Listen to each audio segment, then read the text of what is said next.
Hi everyone, welcome to एडुनज। आज हम बात करेंगे एमकॉम प्रोग्राम के सिलेबस से स्ट्रेटजिक मैनेजमेंट यानी रणनीतिक प्रबंधन के बारे में। इस वीडियो में हम इसे आसान शब्दों में समझेंगे और यह जानेंगे कि यह हमारे लिए क्यों जरूरी है। Unit 1, role and meaning of strategy. सबसे पहले स्ट्रेटजी का मतलब है किसी गोल को पाने के लिए बनाई गई प्लानिंग। जैसे अगर किसी कंपनी को ज्यादा कस्टमर्स तक पहुंचना है तो वह अपने प्रोडक्ट्स का प्रचार, कीमतें कम करना या नई लोकेशंस पर स्टोर्स खोलने जैसी स्ट्रेटजी बनाती है। स्ट्रेटजिक मैनेजमेंट का मतलब है इस प्लानिंग को सही तरीके से इम्प्लीमेंट करना। इसमें टॉप मैनेजमेंट और बोर्ड ऑफ डायरेक्टर्स का बड़ा रोल होता है। यूनिट 2 में हम देखेंगे एक्सटर्नल और इंटरनल एनवायरनमेंट का एनालिसिस। किसी भी बिजनेस के चारों तरफ का माहौल उसकी सक्सेस को प्रभावित करता है।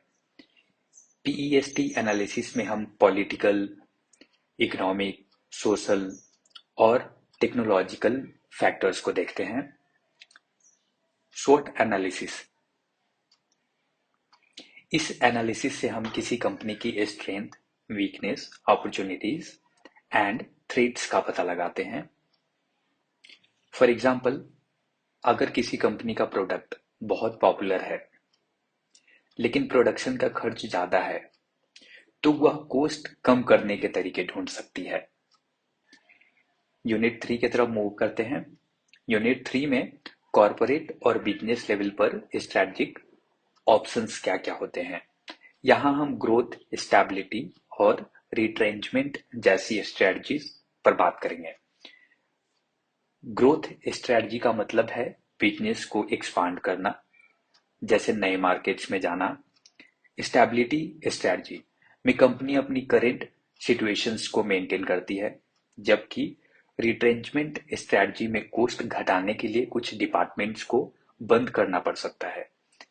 एग्जाम्पल, अगर कोई कंपनी फाइनेंशियल प्रॉब्लम्स के कारण लॉस में जा रही है तो वह एम्प्लॉइज की संख्या कम कर सकती है। यूनिट 4 में हम देखेंगे चेंजिंग इंडस्ट्रीज के लिए क्या-क्या स्ट्रेटजीज हो सकती हैं। हर इंडस्ट्री में समय के साथ बदलाव आते रहते हैं, जैसे टेक्नोलॉजी के कारण मोबाइल फोन इंडस्ट्री में तेजी से चेंजेस होते हैं। हाइपर कॉम्पिटिटिव इंडस्ट्रीज में कंपनीज को नए प्रोडक्ट्स और फीचर्स लाने पड़ते हैं ताकि वे कंपटीशन में बने रहें। एग्जाम्पल, स्मार्टफोन कंपनीज हर साल नए मॉडल्स लॉन्च करती है नए फीचर्स के साथ, ताकि कस्टमर्स का इंटरेस्ट बना रहे। यूनिट 5 में हम देखेंगे इंटरनेशनल और ग्लोबल मार्केट में कंपटीशन किस लेवल का है और कैसे होता है। कंपनियां कैसे दूसरे देशों में जाकर बिजनेस शुरू करती है और इसके कई तरीके होते हैं। पहला तरीका है जॉइंट वेंचर, किसी लोकल कंपनी के साथ मिलकर काम करना। आउटसोर्सिंग, किसी दूसरे देश में प्रोडक्शन करना क्योंकि वहां कॉस्ट कम होती है।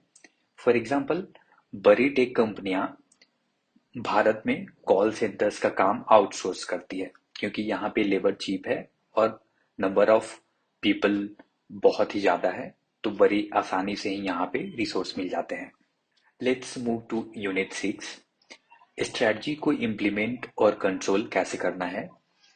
स्ट्रेटजी बनाना आसान है लेकिन उसे इम्प्लीमेंट करना बहुत ही चैलेंजिंग होता है। सही रिसोर्सेस, बजट और लीडरशिप बहुत जरूरी है। फॉर एग्जाम्पल, अगर कोई कंपनी नई फैक्ट्री खोल रही है तो उसे मशीनरी, ट्रेनिंग और फंड्स की जरूरत होगी। इसे डिटेल्स में हम बाद में समझेंगे। अभी यूनिट 7 की तरफ मूव करते हैं। एथिक्स और कॉर्पोरेट गवर्नेंस का क्या रोल होता है। स्ट्रेटजिक मैनेजमेंट में एथिक्स यानी सही और गलत का ध्यान रखना बहुत जरूरी है। कंपनियों को अपने एम्प्लॉइज और सोसाइटी के प्रति जिम्मेदारी से काम करना चाहिए। अभी के लिए हमने यूनिट 1 से यूनिट 7 तक समझ लिया है कि क्या क्या चीज हमें पढ़ना है इस सब्जेक्ट में, और डिटेल्स में हम बाद में इसके ऊपर डिस्कशन करेंगे। इस वीडियो से आपको समझ आया होगा कि स्ट्रेटजिक मैनेजमेंट क्या है और यह बिजनेस को कैसे सक्सेसफुल बनाता है। अगर आप एमकॉम या बीकॉम कर रहे हैं या किसी कंपनी में भी काम कर रहे हैं तो यह नॉलेज आपके लिए बहुत काम का हो सकता है। So stay tuned, let's see you in the next video.